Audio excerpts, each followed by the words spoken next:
नमस्कार दोस्तों, success study Baloda YouTube channel में आपका स्वागत है। आज के इस कालखंड में हम प्रतिभा पर्व मूल्यांकन वर्कशीट 2021-22 के अंतर्गत कक्षा 6 विषय गणित का प्रोजेक्ट कार्य कैसे करें इस बारे हम चर्चा करने वाले हैं, है ना। प्रोजेक्ट कार्य को आप जो है करने के लिए अपने माता पिता, भाई बहन, दोस्त, है ना, किसी का भी आप सहारा ले सकते हैं, उनकी मदद ले सकते हैं, है ना। और इस प्रोजेक्ट कार्य को आप पूर्ण कर सकते हैं। इसमें जो है आपको 2 प्रश्न दिए गए हैं जिनके पूर्णांक होंगे 20, ठीक है ना। और यह प्रोजेक्ट जो है आपको एक उदाहरण के रूप में दिया जा रहा है, आपके मार्गदर्शन के रूप में दिया जा रहा है। यहाँ पर जो भी वस्तु के नाम लिखे गए हैं उनकी माप है ना। उसके अलावा आपके घर में जो उपलब्ध हैं, घर के आसपास जो वस्तु उपलब्ध हैं, है ना, उनके माप आप खुद करें और उसको सीखें, है ना। यही आपका कार्य है, ठीक है। तो चलिए शुरू करते हैं हम आज का वीडियो। निर्देश आपको दिए गए हैं, उनको पढ़ लेते हैं कि विद्यार्थी इंच टेप या स्केल की सहायता से घर की वस्तु की लंबाई की जानकारी निम्न बिंदु के आधार पर नाप करके सारणी में लिखें। यहाँ पर आपको लिखना है वस्तु के नाम और सामने लिखना है वस्तु की लंबाई। हमने यहाँ पर जिन वस्तुओं के नाम लिखे हैं, जरूरी नहीं है कि ये वस्तु आप लिखें, है ना। आपके घर में जो उपलब्ध वस्तुएं हैं उनके नाम लिख सकते हैं और उनका वास्तविक नाप, है ना, आपके यहाँ जो वस्तु है उसका वास्तविक नाप यहाँ लिखें और इसको कंप्लीट करें, ठीक है ना। जैसे यहाँ पर हमने लिखा है मेज, मेज की लंबाई हमने लिखी है 105 सेंटीमीटर, सोफा 160 सेंटीमीटर, पुस्तक 30 सेंटीमीटर, है ना। अब इसको नाप करके आप आसानी से लिख सकते हैं। मोबाइल 15 सेंटीमीटर, दरवाज़ा 180 सेंटीमीटर, मतलब दरवाजे की जो ऊंचाई है वो यहाँ पर लिखी गई है ना। पलंग 185 सेंटीमीटर, इसकी लंबाई लिखी गई है। अभ्यास पुस्तिका 25 सेंटीमीटर, कंपास बॉक्स है 18 सेंटीमीटर है, पेंसिल 13 सेंटीमीटर है, स्केल 30 सेंटीमीटर है, ठीक है ना।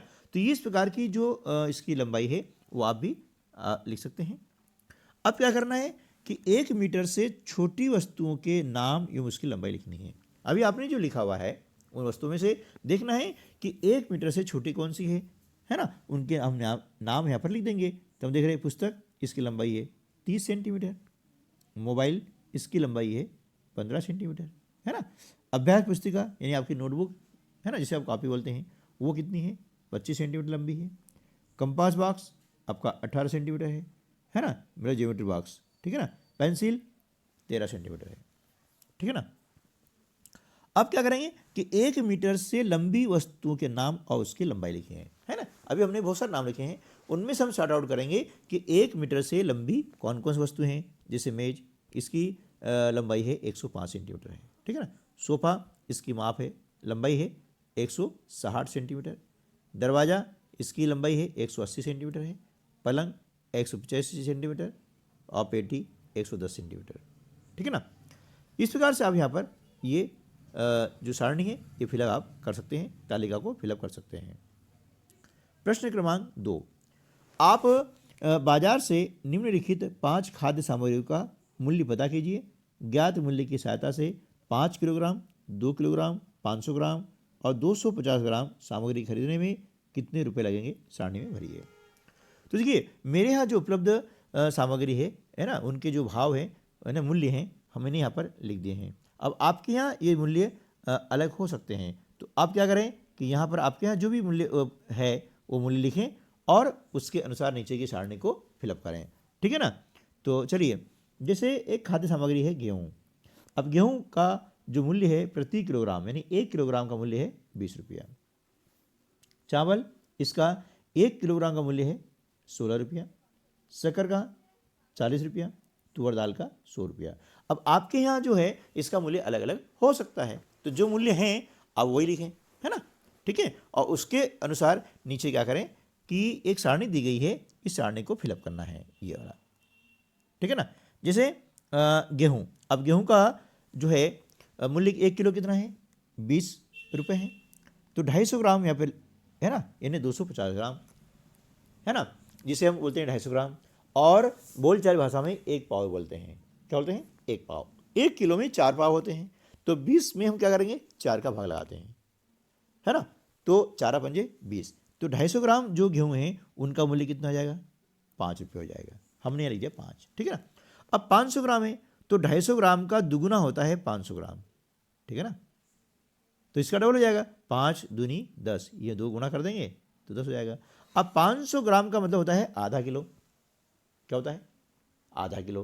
तो 1 किलो के 20 रुपये, तो आधा किलो कितने हो जाएंगे, उसके आधा, 20 का आधा 10। आधा करना है ना किसी भी चीज़ का, 2 का भाग लगा दीजिए आप, ठीक है। चलिए अब 2 किलोग्राम के, भाई 1 किलोग्राम के 20 रुपये, तो 2 किलोग्राम कितने हो जाएंगे, 20 दूनी 40 रुपये हो जाएंगे, ये हम लिख दिया, ठीक है ना। इसी प्रकार से 5 किलोग्राम के, तो 1 किलोग्राम के 20 रुपये, तो 5 के 1 से अनेक में क्या करते हैं हम, गुणा करते हैं, तो 20 बन जाए 100 रुपये हो गए, ठीक है ना। इस प्रकार से हम जो है चावल का, शक्कर का और तुअर का भी जो है यहाँ पर सारणी को फिलअप कर सकते हैं, ठीक है ना।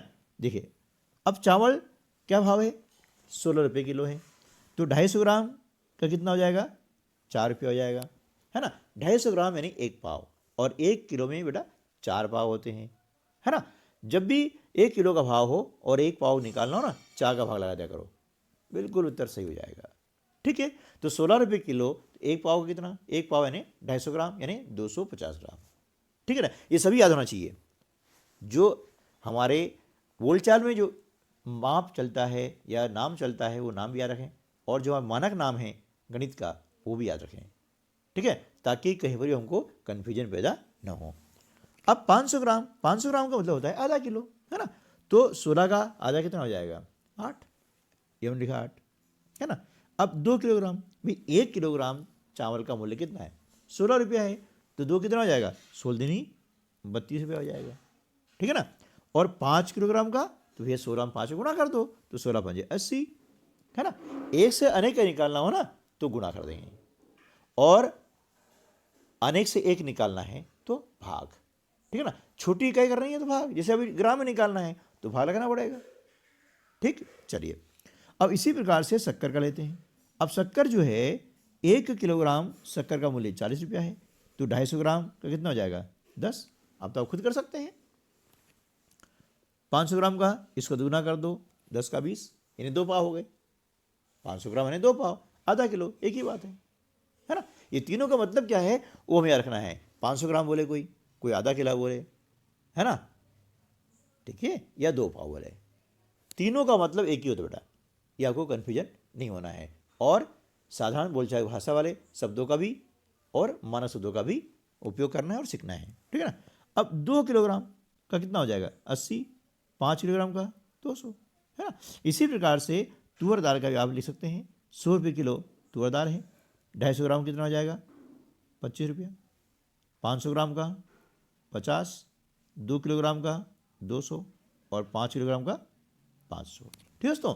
तो इस प्रकार से हम जो है इस वीडियो के माध्यम से प्रोजेक्ट कार्य को पूर्ण कर सकते हैं। यदि आप चैनल पर पहली बार आ रहे हैं और अभी तक आपने सब्सक्राइब नहीं किया है तो नीचे लाल बटन सब्सक्राइब का है उसे आप प्रेस कर दें, बेल आइकन दबा दें और ऑल पर सेट कर दें, ठीक है ना। इस चैनल पर आपको जो है आपके पढ़ाई से संबंधित, आपकी प्रतियोगिता से संबंधित सारी सामग्री, रीजनिंग, मानसिक योग्यता, मेंटल एबिलिटी, है ना, ये सारी चीज़ें आपको अवेलेबल करवाई जाती है। बहुत सारी वीडियो हैं, आप लिस्ट में जा करके वो देख सकते हैं। और एडवांस गणित भी करवाया जाता है, जिससे कि आप जितनी भी कंपटीशन एग्ज़ाम्स हैं उनकी तैयारी अभी से करना शुरू कर दें। अभी एनएमएस एग्ज़ाम होने वाली है ना, उसके फॉर्म भी भरे जा रहे हैं, वो फॉर्म भर दें आप, और उसकी तैयारी के लिए मैंने यहाँ पर वीडियो बना रखे हैं, और भी आगे मैं वीडियो आपकी डिमांड पर उपलब्ध करवा दूंगा, ठीक दोस्तों। तो आज की वीडियो में बस इतना ही, मिलते हैं अगली वीडियो में, तब तक के लिए नमस्कार, जय हिंद।